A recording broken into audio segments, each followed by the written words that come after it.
송노골 문학관장이고 한국문학관 협회 회장입니다.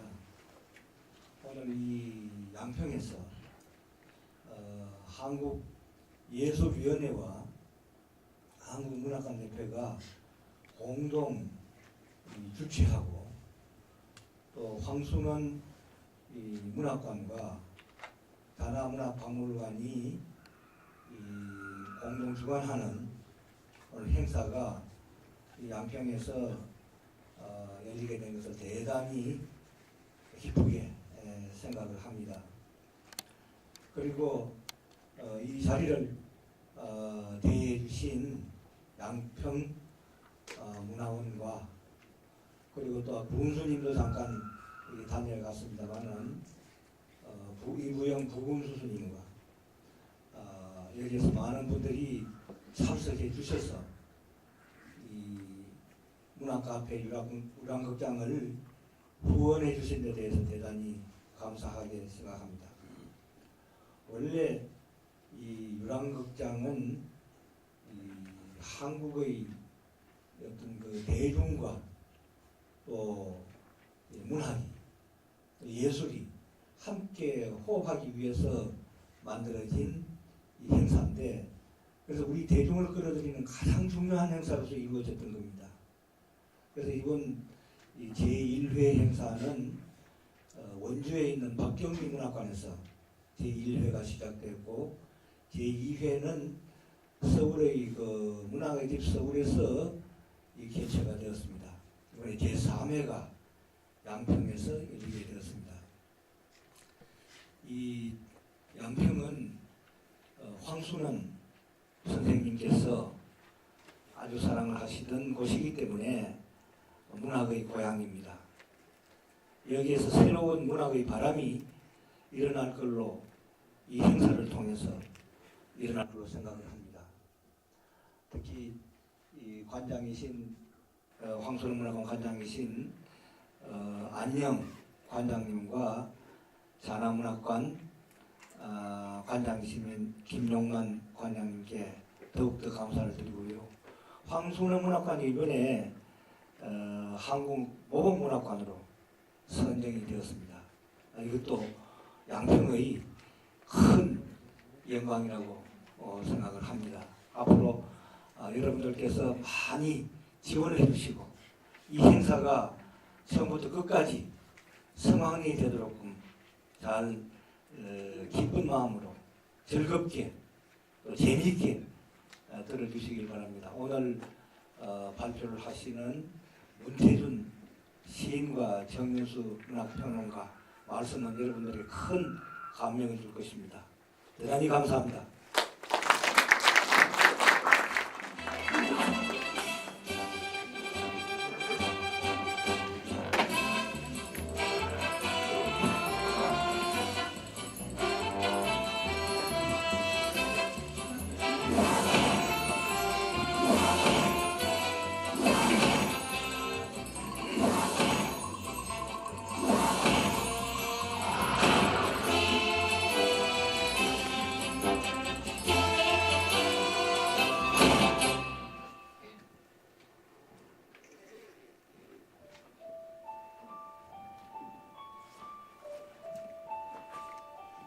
눈앞의 것에 연연했으나 이제 기다려본다.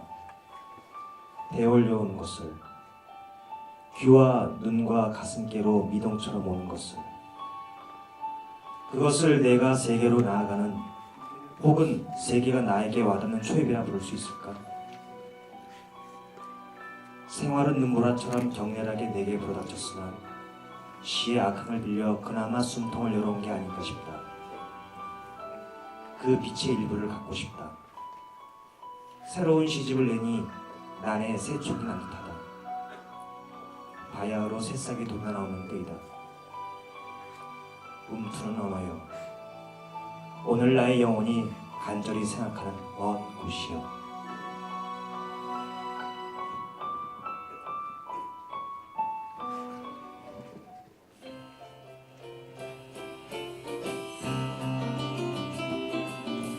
네, 안녕하세요. 우리들은 벌써 세 번째 인사드립니다. 시인의 말처럼 바야흐로 새싹이 돋아 나오는 때입니다. 양평하면 우리 두물머리가 있는 곳, 제가 기억하는 곳이 맞지요? 물과 물이 서로 합쳐지는 곳, 서로 머리를 맞대는 곳이라는 뜻 아닐까 싶습니다. 무엇인가가 다시 시작이 되고 어느 것에 생이 접어지는 순간, 그 만남의 적점에 바로 우리가 있는 것이 아닌가 하는 생각을 감히 해봤습니다. 봄날의 세 번째 행사, 새싹이 돋듯이 파릇파릇한 마음, 그 연애하는 마음 같은 어떤 그 푸르름으로 오늘 여러분들과 인사를 좀 나눠보고자 하는데요. 여러분 안녕하십니까? 저는 이 행사의 진행을 맡은 신비주의 미녀소설가 이은선입니다.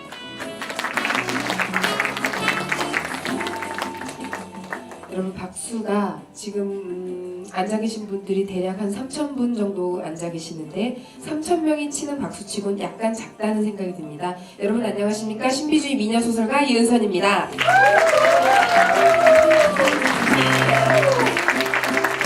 역시 연극 배우분들 최고입니다. 문학이 곧 만나러 갑니다 라는 슬로건을 내들고 한국문학관협회와 한국문화예술위원회입니다. 한국예술위원회가 아니라요. 한국문화예술위원회가 공동으로 주최하고 올해 5월까지 총 8번으로 예정된 전국 순회 문학 콘서트 문학카페 유랑극장. 지난 3월 6일부터 진행된 두 번째 유랑극장은 소금의 작가 박범신 선생님을 모시고 욕망해도 괜찮아를 쓰신 법학자 김두식 선생님과 함께 책임감 강한 아버지의 숨겨진 욕망과 가출 판타지라는 주제로 서울 문학의 집에서 굉장히 좋은 시간을 함께 했는데요. 특히 두 번째 행사 초대 작가이신 박범신 선생님께서 소금의 낭독 공연을 보시면서 눈물을 흘리시기도 했답니다. 무엇보다 이 자리를 함께 했던 분들이 이런 후기를 남겨주셨어요. 아이고, 신비주의 미녀 작가 이은선 작가의 재치있는 입담으로 빛났던 공연, 그렇지요. 이런 것들이 없으면 제가 또 공연 안 하지요. 그 다음 김두식 교수님의 제일 쉽고 재미있었던 작품 해석과 3인 3색 토크, 2시간이 넘는 시간이었음에도 불구하고 너무 짧게 느껴져서 아쉬울 정도였다. 모처럼 한바탕 잘 놀고 간다 라고 초대 작가이신 박범신 선생님께서 이런 말씀을 전해 오셨습니다. 어쩐지 저는 신비주의 미녀 소설가에 관한 칭찬만 눈에 들어옵니다. 여러분 오늘 행사도 기대가 되시나요? 우리 3,000명 청중 여러분 오늘 행사 기대가 되십니까? 네, 저 역시 기대가 됩니다. 오늘 양평문화원에서 열리는 세 번째 행사에서 만나볼 작가는 문학카페 유랑극장의 첫 번째 시인이라 저는 개인적으로 더욱 기대가 됩니다. 앞에서 처음 보셨던 문장은 말씀드렸다시피 문태준 시인의 시집 먼 곳의 마지막 장에 실린 시인의 말 전문입니다. 시인이 시집을 통해 이야기하고자 하는 것이 무엇일지 짐작해 하는 말이지만 이 봄날에 가장 어울리는 말이 아닐까 다시 한번 생각을 하게 되는데요. 봄의 한가운데에서 간절하게 누군가 그리워진다면 이미 그가 가 있는 곳이 이곳이 아닌 먼 곳이라면 여러분들 어떠시겠습니까?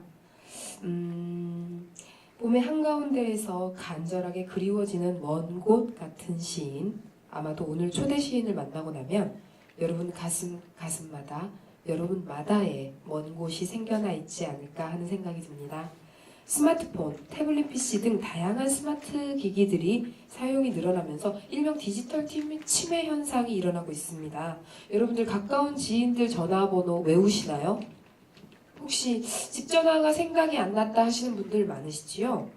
이런 현상들을 디지털 치매라고 합니다. 저 역시도 하루 정도 휴대폰을 집에 두고 나오면 왠지 모르게 불안해요. 아무 일이 일어난 것 같지 않은데 얼른 집에 돌아가야 될 것만 같고 이상하게 뭐라도 만지고 있어야 마음이 놓이는, 남의 휴대폰을 조금 뺏어가지고 제 거라도 한번 접속이라도 해봐야 마음이 놓이는 그런 상황에 처하고야 말았습니다. 일명 디지털 치매 현상인데요. TV 드라마에서 많은 주인공들이 앓고 있는 대표적인 병, 기억상실증. 이 많은 아름답고 멋진 남녀 주인공들이 기억상실증을 밥 먹듯이 앓고 있지요. 비단 그들만의 문제는 아닐 거라고 생각을 합니다. 여러분의 기억, 여러분의 추억은 지금 이 순간 온전하신가요? 그러나 그와 반대로 아무도 기억하지 않는 것들만 찾아서 애써서 보듬어 주는 시인이 있습니다. 오늘 초대 작가인 문태준 시인. 평소 스마트 기기를 멀리 하신다고 하네요. 그러니까 손쉽게 정보를 얻을 수 있는 인터넷보다는 책보다는 걷기를 즐겨 하신다고 합니다. 디지털보다는 아날로그적인 시인의 삶이 그려지는데요. 늦은 저녁 밥을 먹고 뒹굴거리다가 일어나 상구비처럼 몸을 둥글게 말기도 하고 똥을 누기도 하고 아이들과 놀아주고 그러다 느닷없이 가을 창가에 무릎을 모으고 앉아 풀벌레 소리에 가만히 귀를 기울이는 남자. 이 시인의 시집을 가만히 들여다보면 시인의 일상이 보이기도 합니다. 오늘 우리가 만나볼 시집 먼 곳에서는 도시적이고 세련되고 스마트한 것들이 아닌 온갖 풀벌레 소리와 염소, 징검돌, 논산 백반집 같은 가장 자연스럽고 촌스럽기 짝이 없지만 옛스럽기도 한 그리하여 정감이 가는 고향집에 있는 어머니 같은 시편들을 여러분 많은 감동을 얻으실 수 있지 않을까 싶습니다. 사전 독자 감상단들이 문태준 시인의 시를 미리 읽고 이런 말을 전해왔습니다. 양평고등학교 강혜진 학생의 말입니다. 대화라는 시를 읽고 문득 잊고 있던 초등학교 시절의 추억이 떠올랐다. 그때 나팔꽃을 심었는데 말을 걸어주면 혹시나 새싹이 빨리 나오지 않을까 싶어 아이들 몰래 내 화분에 다가가 씨앗에게 말을 걸었다. 안녕, 나는 혜진이야. 새싹아, 어서 나오렴. 이것도 대화라면 썩 좋은 대화였다. 하지만 새싹은 끝내 나오지 않았다. 네, 양일고등학교에 근무하고 계신 어느 선생님께서 전해오신 메시지입니다. 시집 먼 곳은 시들을 읽다가 불현듯 소설가 김훈이 낭독하던 문태준의 시 노모라는 시가 떠올랐다.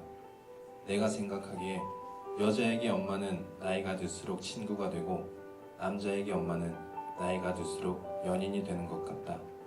그것도 애틋한 연인, 늘 안쓰러운 연인. 여자는 엄마를 이해하게 되고 남자는 엄마를 더 사랑하게 된다. 시 노모를 낭독을 들었을 때는 내 친할머니가 떠올랐다. 할머니께서도 입가에 오물조물 골짜기를 많이 지니고 계셨다. 그런데 그것을 아름다움이라고는 미처 생각하지 못했다. 네, 감사합니다. 독자의 분이신 조정미 님께서는 논산 백반집 시구절 중에서 나는 값을 쳐 술잔 옆에 놔두고 숨소리가 새근대는 논산 백반집을 떠나왔습니다. 라는 구절을 보며 이런 기억을 떠올렸다고 합니다. 지난 여름 텃밭에서 처음으로 가지를 수확해 비닐봉지에 담아 예전 주인 아주머니를 찾아갔어요. 그런데 그댁 부부의 언쟁이 심상치 않더군요. 그래서 살며시 주인 아주머니네 구멍가게 철문고리에 가지가 담긴 비닐을 걸어두고 왔답니다. 시인의 어떤 기억이, 그 기억의 발견이 독자 감상단 세 분의 기억을 불러왔고 그들의 기억은 또다시 여기 우리들의 꽁꽁 싸매둔 기억을 불러오겠지요. 그래서 그럴까요? 시인의 이러한 작업이 더욱 아름답게 느껴집니다. 우리 아름다운 이야기는 조금 뒤에 하시기로 하고요. 시집 먼 곳을 낭독 공연을 통해 구체적으로 실감 있게 느껴보는 시간을 가져보도록 하겠습니다. 오늘의 공연은 극단 창세에서 두 분의 멋진 배우들이 한 분의 연출자님과 그러니까 총 세 분께서 애써주셨습니다. 아주 특별한 공연을 준비해 주셨습니다. 지금 바로 만나볼까요? 여러분 박수 부탁드립니다.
오늘은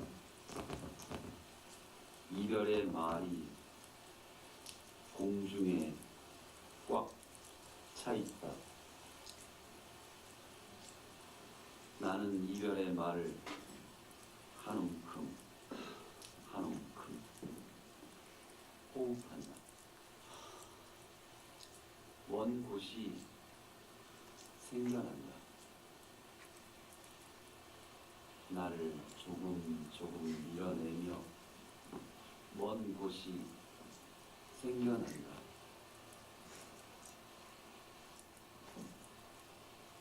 새로 돋은 첫 입과 그 입술과 부끄러워하는 붉은 뺨과 눈웃음을 가져가겠다고 했다.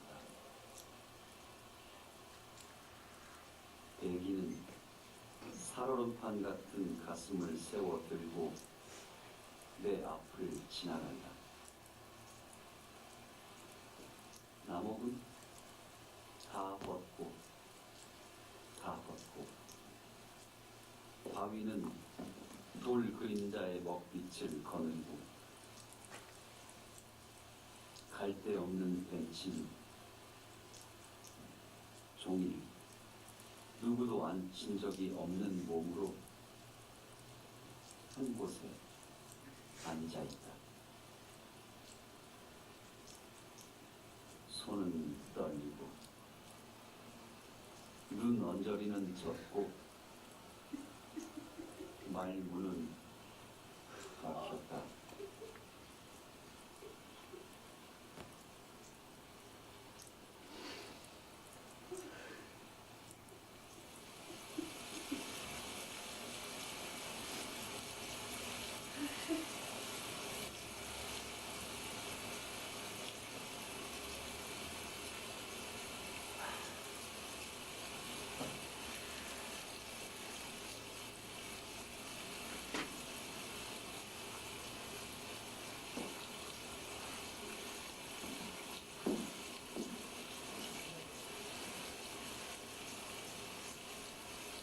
모두가 이별을 말할 때 먼 곳은 생겨난다. 헤아려 내다볼 수 없는 곳.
물속에 돌을 내려놓았다. 동쪽도 서쪽도 생겨난다.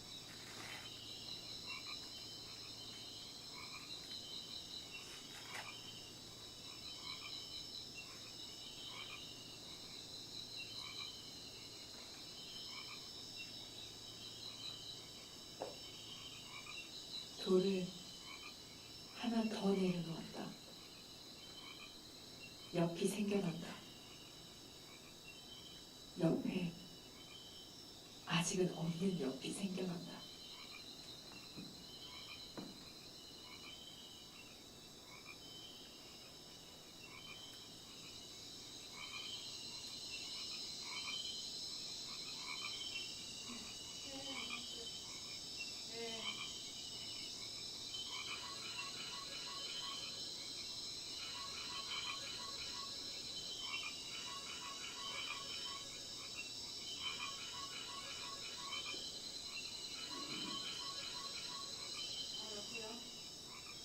생각해봤어? 나 바람새가 좀 나. 그래? 나는 말이야 지난번에 얘기했던 것처럼 다음 달에 식 올렸으면 좋겠는데. 내가 생각해 본다고 했지. 아니, 준이도 그렇고 나도 생각할 시간이 필요하잖아. 그러니까. 실험실 간지 얼마나 됐다고 그래. 그러니까 내가 뭘 어떻게 한대? 그냥 옆에 있어주겠다는 거잖아. 뭐가 그렇게 급한데? 자기가 그렇게 재촉하는데 내 마음이 편하겠어? 왜 그렇게 나를 이해를 못 해주지? 혼자서 그렇게 힘들어하는 게 싫어서 그래. 그래. 준이도 나 잘 따르잖아. 그런데 뭐가 그렇게 생각할 시간이 많이 필요하다 그러는 거야. 문제가 뭐야 도대체? 눈썰미가 좋은 당신은 연이어 내려놓을 돌을 들어올릴 테지만 당신의 사랑은 몰아가는 것이지만 나는 그처럼 갈 수 없다. 나는 너처럼 살 수 없다! 안목이여, 두 번째 돌 위에 있게 해다오.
인중한 여름을 내려놓으니 호리호리한 가을이 보인다.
상호에 대나무 그림자가 드리워져 있다.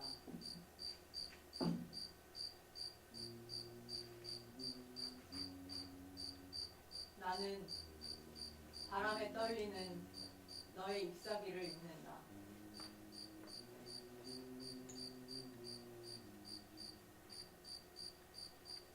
이처럼 면이 있다는 것은 놀라운 일이다.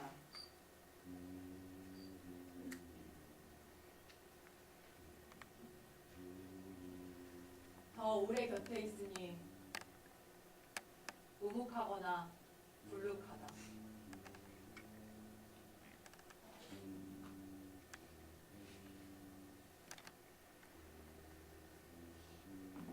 엎어질 듯이 서두르거나 망설이는 때가 있다.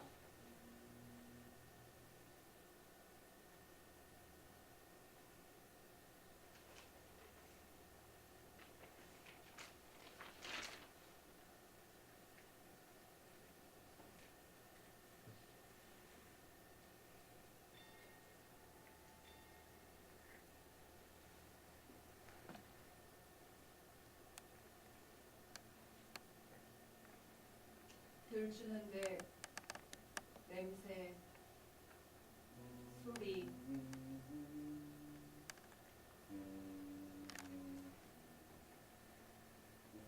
맛이 단순하지 않다.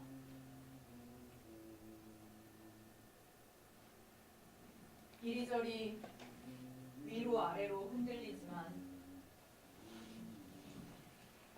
깊거나 두껍거나 슬프거나 높거나 멀고 멀다.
논산 백반집?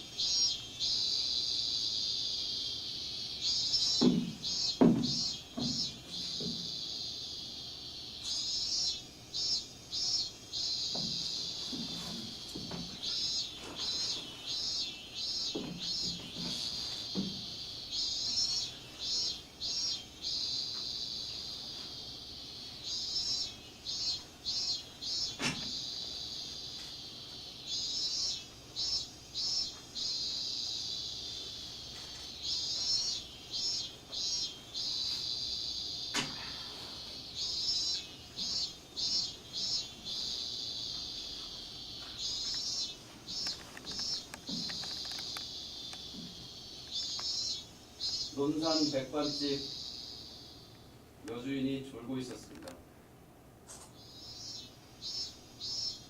불룩한 배 위에 팔을 모은 채 고개를 천천히 한없이 끄덕거리고 있었습니다.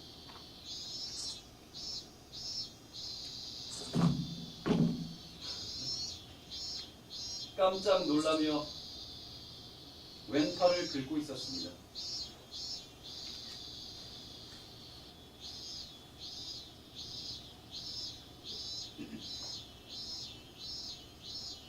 고개가 뒤로 넘어가 이내 수양 버들처럼 축 늘어뜨렸습니다.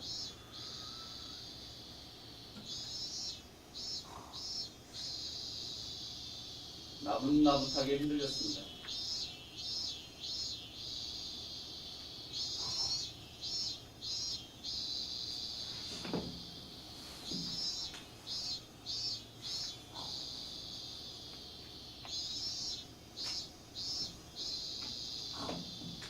나는 갑슬쳐 술잔 옆에 놔두고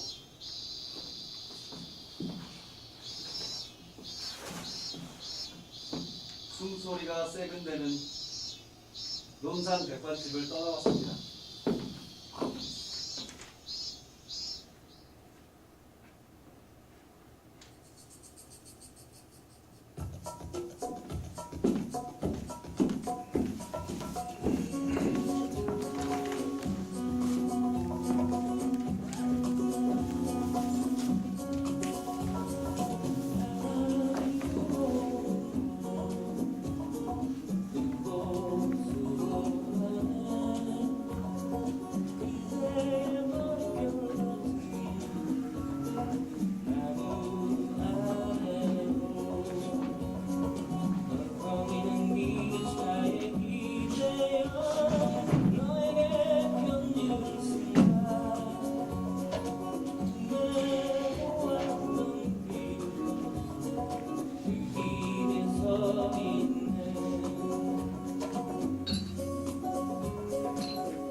쑥쑥쑥쑥쑥쑥쑥. 근데 저렇게 많이 마시고 들어왔어. 그럼 많이 마셨으니까 이제 오지.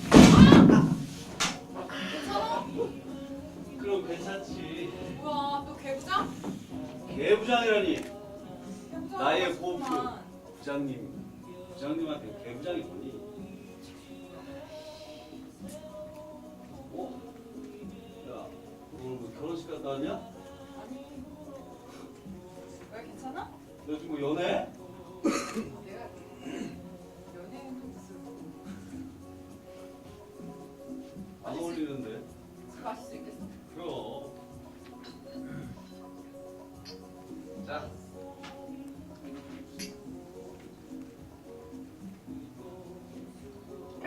그나저나 오빠는 뭐 좀 달라 보이지 않냐?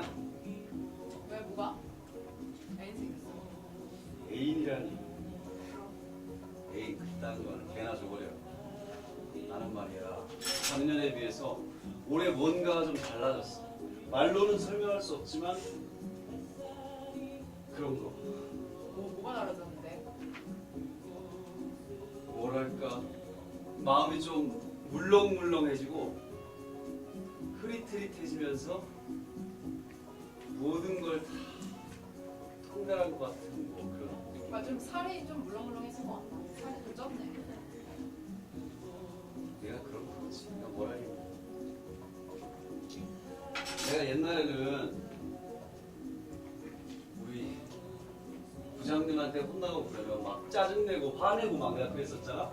그랬지. 지금도 그러잖아. 지금은 그런 게 아니야. 그럼. 옛날에는 내가 직장 상사들이 뭐라고 하면 내가 도대체 뭘 잘못했습니까? 내가 왜? 난 틀리지 않았습니다. 내가 막 대들고 우기고 그랬었잖아. 그랬지. 자기가 제일 잘난 줄 알고 기고만장해갖고. 그렇지. 세상에서 난 내가 제일 잘난 줄 알았어.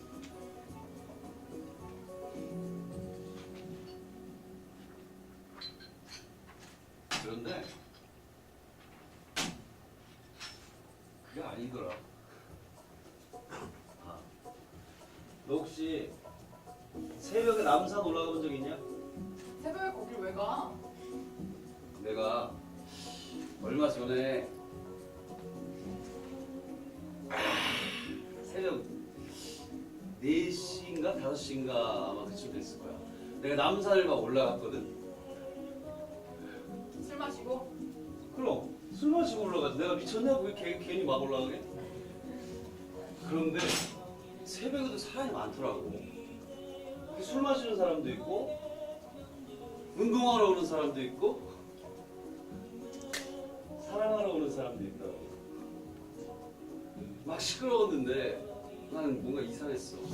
내가 이렇게 걷고 있는데 발소리가 쿵쿵 크게 막 들려오는 거야. 그래서 나는 이렇게 딱 멈춰섰지. 그리고는 눈을 감았어. 뭔가 그 고요함을 느껴보고 싶었거든. 조용한 길과 마른 덤불이 내 앞에 있네. 길도 덤불도 어제 오늘 헐겁고 시간은 거기를 지나가네. 이 며칠 나는 그것을 찬찬히 보았네.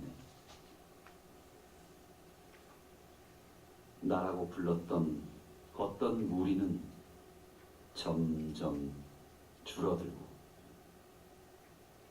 나는 한 번 내쉬는 큰 숨이 되어 이제 사방으로 흩어질 수 있네. 둥그런 윤곽은 물렁물렁해지고 흐릿흐릿해졌네. 누군가 나를 떼어내 그 무엇과도 알맞게 섞을 수 있고 그리하여 나는 무엇이든 될 수 있네.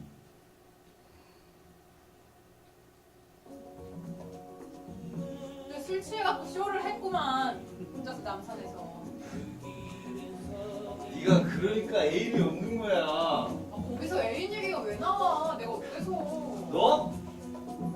오징어가 생겼잖아. 오징어야 뭐. 네가 뭘 알겠냐.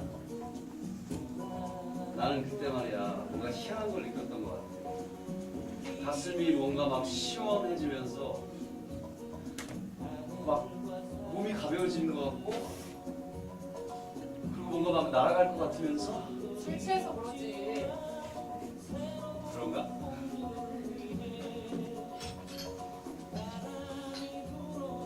그런데 그 뭐라 그러냐 그거 뭔가 이렇게 비어있다.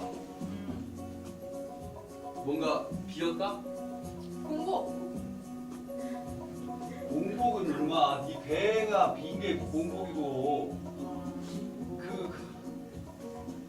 그 있잖아 이렇게 딱 사이 이렇게 공백?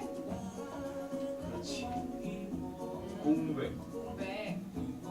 나는 그 공백을 느꼈어.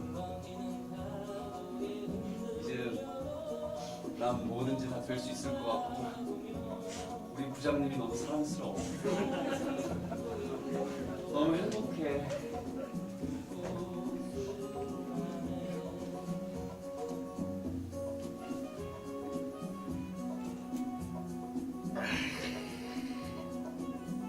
오빠. 왜? 사랑.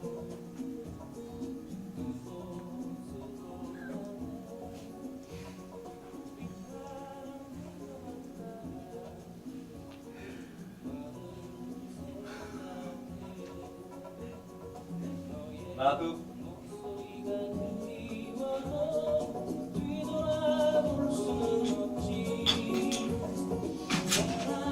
왜?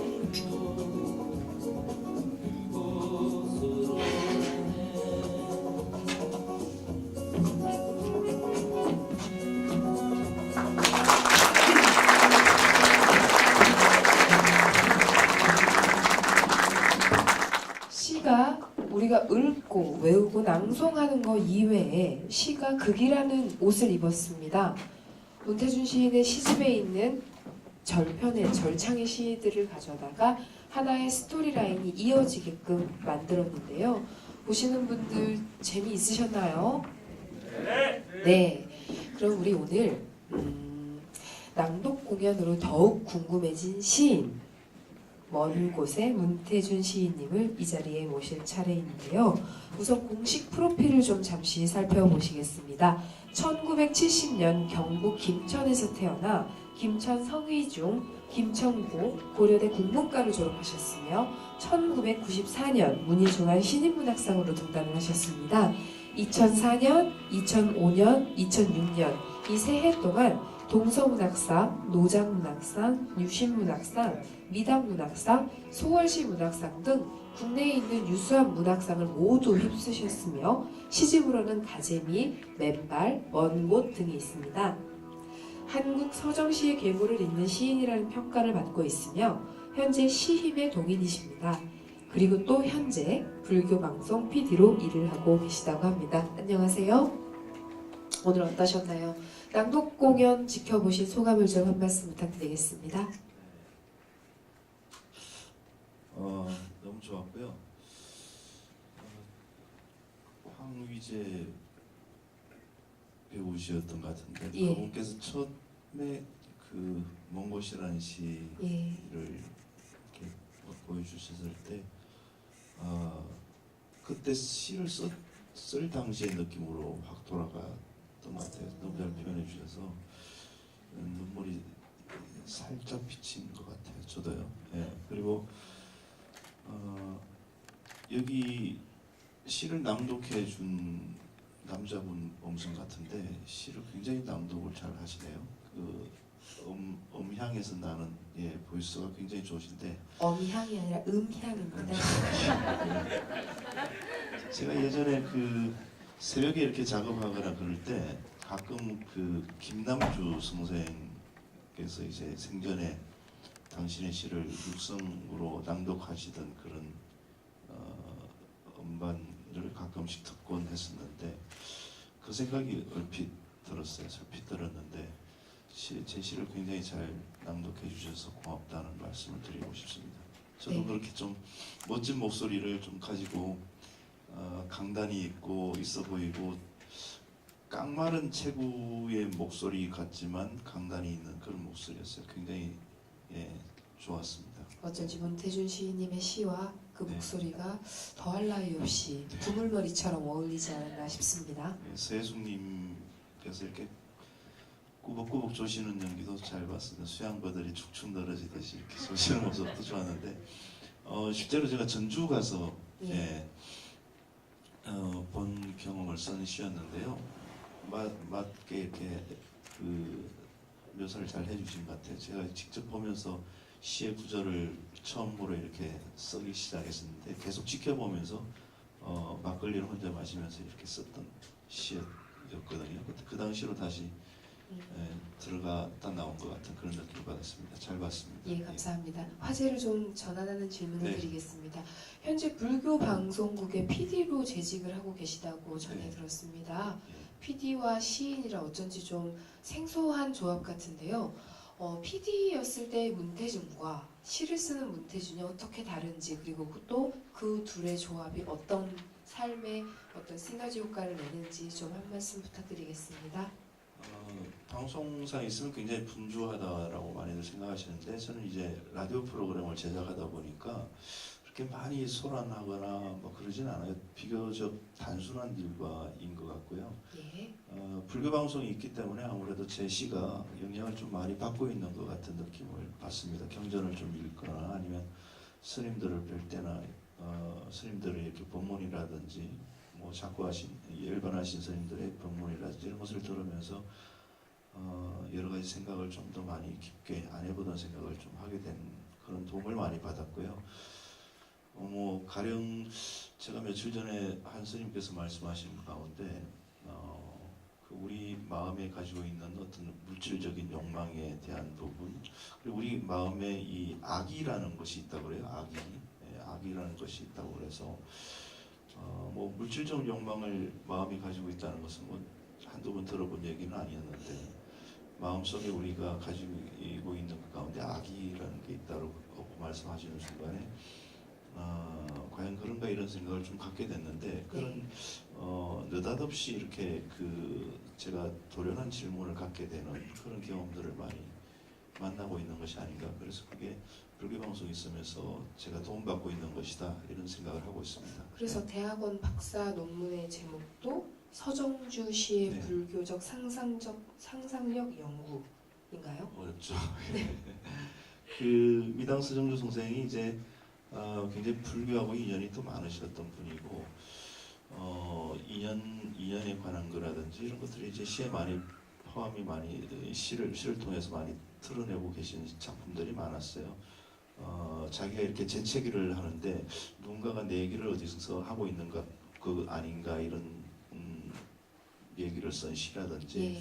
그래서 시 공간으로 아주 떨어져 있지만 그것이 원인과 결과로서 관계된다 이런 시들을 몇 편 많이 쓰셨어요. 그래서 그것을 이제 불교적인 안목으로 어떻게 좀 볼 수 있을까 이런 것을 쓴 것인데요. 불교에서 얘기한 게 제가 굉장히 좋아하는 말 가운데 어떤 무너지는 기석의 흙에 대한 얘기들 이런 것들이 나오거든요.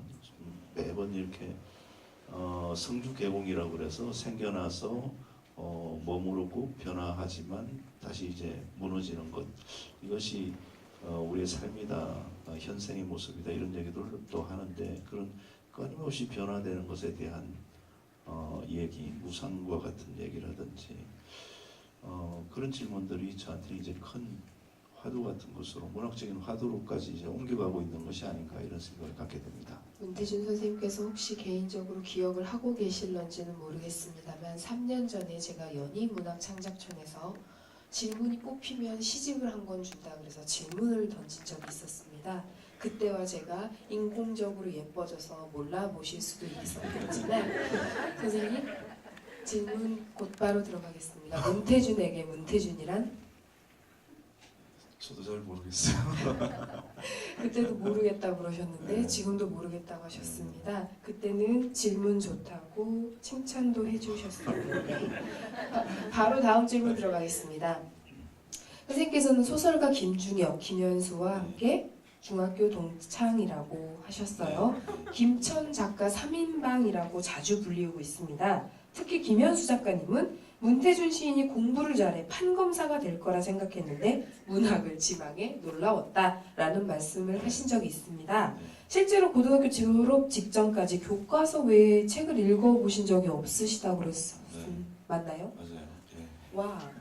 어린 왕자의 표지만 보셨다는 일화를 어떤 곳에서 접한 적이 있는데 선생님 근데 왜 국문과를 지망을 하셨나요? 그 시절에 왜 공부 잘하는 사람들 왜 법대나 뭐 이쪽 상경 계열을 가지 않았을까요? 네, 실제로 그랬어요. 제가 어렸을 때 동네 분들도 전부 다 우리 동네에서 판검사가 날 거다 이런 강한 믿음을 가지고 계셨죠. 예. 그래서 제 아버지께서 이제 고3 때 대학을 이렇게 낼 때 서울대 법대를 못 가면 경북대 법대라도 가라 이렇게 말씀하셨어요. 그래서 김천에서 이제 경북대학교가 이제 또 아주 좋은 학교였기 때문에 아버지께서는 계속 이제 법대를 가기를 원하셨죠. 그래서 경북대학교 법대를 원서를 내기를 원하셨는데 그때 이제 담임 선생님께서 제가 이제 중고등학교 때 백일장이라든지 이런 대회는 여러 번 나가 봤었거든요. 그래서 상도 받고 그런 인연이 있다 보니까 그리고 심지어는 선생님의 그 국어 선생님 중학교 때인데요. 국어 선생님의 자제분의 글짓기 과제 같은 것도 저는 해드렸어요. 국어 수업 시간에 저보고 따로 이제 도서관에 가서 글짓기를 좀 해라라고 하시더라고요. 수업은 안 와도 좋으니까 당신 아들의 글을 좀 지어와라 그래서 그렇게 했던 인연도 있었는데 그런 산문을 주로 썼었는데요. 짧은 산문을 썼었는데 그러다 보니까 이제 고등학교 때 국어 선생님들하고 좀 더 가깝게 선생님들을 모시게 됐고 국어 선생님들께서 꼭 문학을 하지 않더라도 글 쓸 수 있는 그런 과들이 예를 들면 뭐 사회학과나 국문과 문과대에는 뭐 그래서 신문 기자를 한다든지 그런 길들이 있으니까 국문과를 가는 것이 좋겠다 이렇게 말씀하셔서 지원을 하게 됐습니다. 그러니까 한마디로 문학을 앞으로 하려면 여기 고등학교 학생들도 몇몇 있는 걸로 알고 있는데 국어 선생님 자제분의 글쓰기를 대필해주면 국문과를 갈 수도 있고 거기를 나오면 시인이 된다 뭐 이런 말씀이신가요? 대피를 여러 번 한 것이 문장 연습을 많이 시켰던 것 같아요. 네, 알겠습니다. 여러 차례 이렇게 했었는데 이 얘기는 제가 처음 밝히는 것 같은데요. 네, 선생님 감사합니다. 내침님의 문태준에게 고향이란 어떤 의미인지 여쭙고 싶습니다. 시가 잘 안 되거나 그럴 때 고향에 가면 시를 이렇게 만나게 되는 것 같아요. 그 동네에서 사방이 이제 산으로 둘러싸여 있는데 예, 멀리 보이는 산의 능선, 그 어둑어둑해질 때 드러나는 능선의 선, 뭐 이런 선들을 또 굉장히 좋아하고요. 산 뒤에 있는 또 다른 산의 능선 이런 것들도 굉장히 좋아하고 저수지 가는 길도 좋고요. 그리고 저희 동네는 아직까지 다치지 않은 그 산과 숲 이런 것들이 있는 것 같아요. 그러니까 큰 오염 같은 것이 없는 상태로 있는 숲도 있고 나무들도 있고, 예. 그리고 무엇보다도 이제 동네 형님들, 농사 지으시는 형님들을 만나는 순간에도 굉장히 좋고요. 물론 그 막소주를 많이 건네주시기는 하시는데 이렇게 같이 술을 한잔하면서 이런저런 얘기를 나누는 순간들도 좋고 그렇습니다. 그래서 시가 제가 태어난 곳이기도 하면서 시가 태어나는 곳이기도 하고 제가 태어난 곳이기 때문에 울음터이기도 한데 시가 태어나고 시가 울면서 태어나는 곳이 제 고향이 아닌가 이런 생각을 갖고 근데 그 있습니다. 고향에 지금 생가 이정표가 생길 만큼 문태준 시인이 생가는 아니고요. 본가? 네. 정도? 그 생가가 있던 자리는 이제 포도밭으로 바뀌었고 새로 집을 지어온 곳인데 그게 좀 말들이 많았어요. 저희 그 김천에서 주풍령 가는 국도 4차선 국도변에 문태준 시인의 고향집이라는 이정표가 팻말이 이렇게 붙어 있는데 예. 국도변에 있습니다. 그래서 오가면서 특히 김용택 선생님 같은 경우는 그 지나갈 때마다 저한테 전화를 하시면서 니네 집 가는 이정표 그 앞에 지나가고 있다 이렇게 대준아 나다 그러면서 지나가고 있다 이렇게 얘기하시는데 그거는 제가 원해서 그렇게 한 건 아닌데요. 여러분들이 이제 자꾸 오시니까 시골집을 보러 그리고 제 문학의 공간 같은 것을 보러 이렇게 오시는데 많이 물어보고 그 길을 찾기가 어려우셨다는 분들이 많으셨어요. 그 얘기를 동산면과 이제 이런 동산면에서 일하시는 분들이 듣고 그래서 그것을 김천시에 건의를 해가지고 이정표를 만들어 줬는데 의외로 그로 인해서 괜히 굉장히 많은 놀림을 당하고 있습니다. 예. 네, 부모님은 또 얼마나 자랑스러우시겠습니까? 문태준의 시에서 김소월, 백석을 본다거나 정지용, 서정주에 닿아 있다는 평가를 자주 받으시는 편입니다. 스스로 생각하기에도 그 대서사들과 영향을 좀 받았다고 느껴지시나요? 제가 아주 존경하는 분들이시죠. 근데 미당이라든지 서울이라든지 이런 백석이라든지 이런 분들을 하고는 먼 거리에 있다는 생각이 저는 오히려 들고요.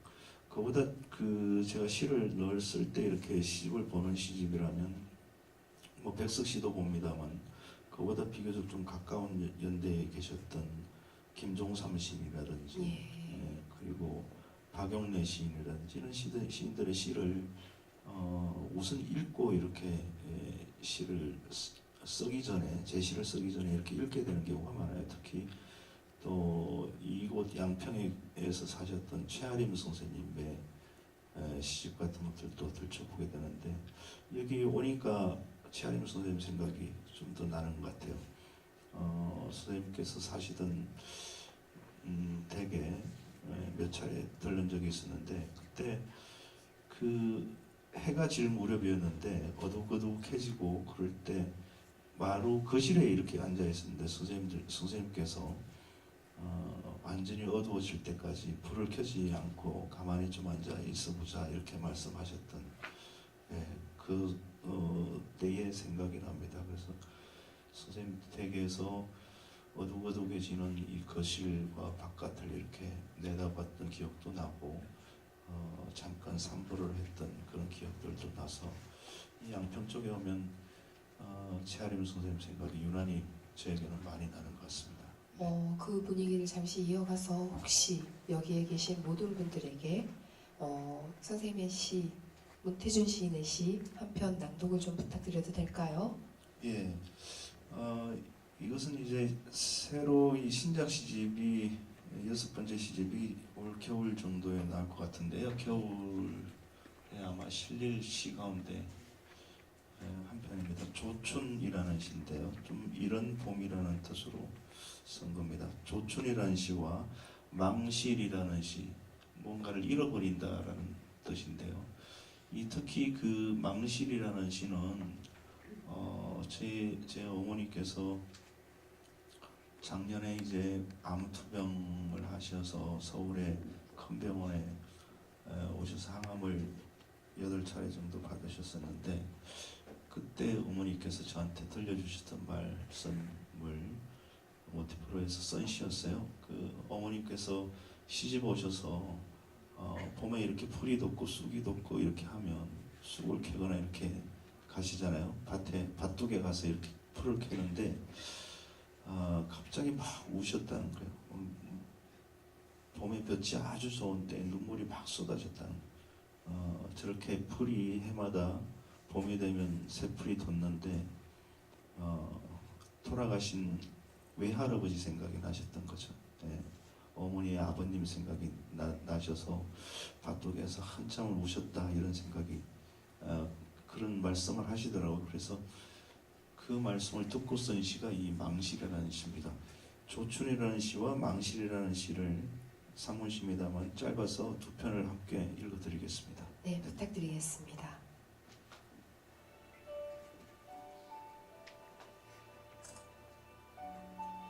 조춘, 그대여 하얀 눈뭉치를 창가 접시 위에 올려놓고 눈뭉치가 물이 되어 드러눕는 것을 보았습니다. 눈뭉치는 하얗게 몸을 부수었습니다.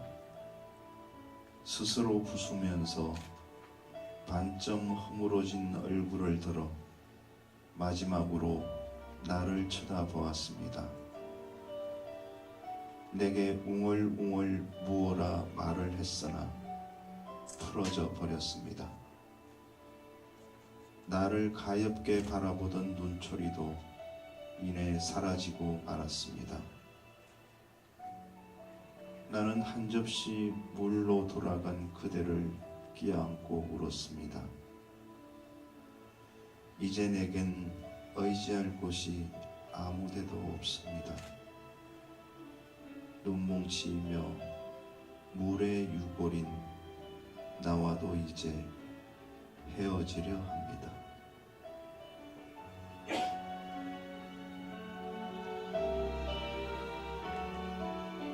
망실, 무덤 위에 풀이 돋으니 죽은 사람이 살아 돌아온 것 같아요.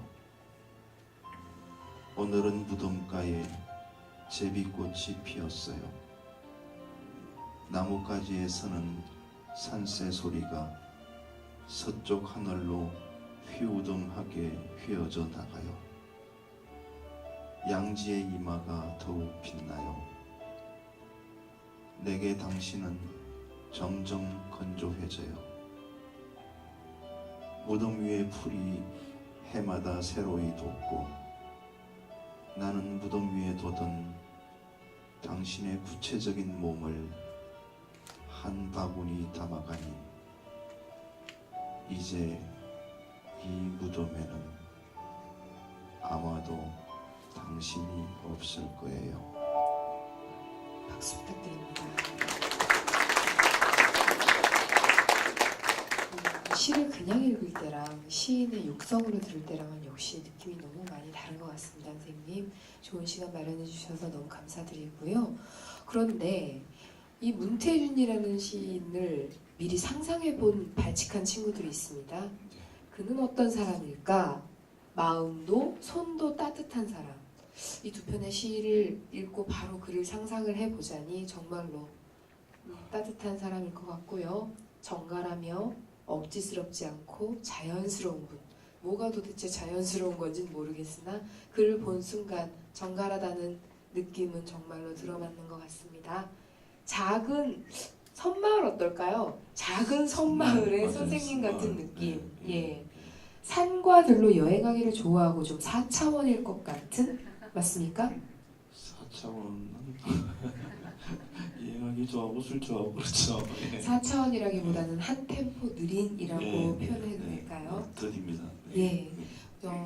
누군가는 문태준 시인을 이렇게 상상을 해봤다고 합니다. 마지막 질문입니다. 참고로 이번 주절 강연을 맡으신 스포츠 컬럼니스트이자 문화비평가이신 정윤수 선생님께서는 문태준 시인을 일러 아웃파이터 복서다. 계속 인파이터 복서가 치고 들어와서 때리는데도 슬슬 옆으로 피하면서 때로는 끌어안으면서 계속 견디는 사람이라고 말씀해 주셨습니다. 선생님, 네. 선생님께서는 스스로 자신을 어떤 사람이라고 생각을 하시나요? 이 예상들과 어느 정도 비슷하다고 생각을 하시니까 아니면 완전히 다르다고 생각을 하시니까? 너무 좋은 말씀들을 많이 해주신 것 같은데요. 주변에서는 저를 그냥 속았다고 그래요. 속. 예. 속았다가 아니라 속았다. 예, 속았다. 예. 속았다가 아니라 속았다. 예. 뭐 이렇게 술자리에서도 별로 얘기도 안 하고 그래서 특히 김현수라든지 장성남 시인이 그런 얘기를 자주 하는데 속았다 그러는데 저는 좀 그런 사람으로 비쳤으면 좋겠어요. 그 물돌이라고 있잖아요. 물돌. 예. 물의 내부에 반은 잠기고 물의 바깥에 반은 드러나 있는 그런 물돌 같은 사람이었으면 좋겠는데 어쨌건 축생인 속았다고 그럽니다. 네. 속았기에는 눈이 너무 작으십니다. 네, 지금까지 말씀을 나눠주신 문태준 시인께 다시 한번 큰 박수 부탁드리겠습니다.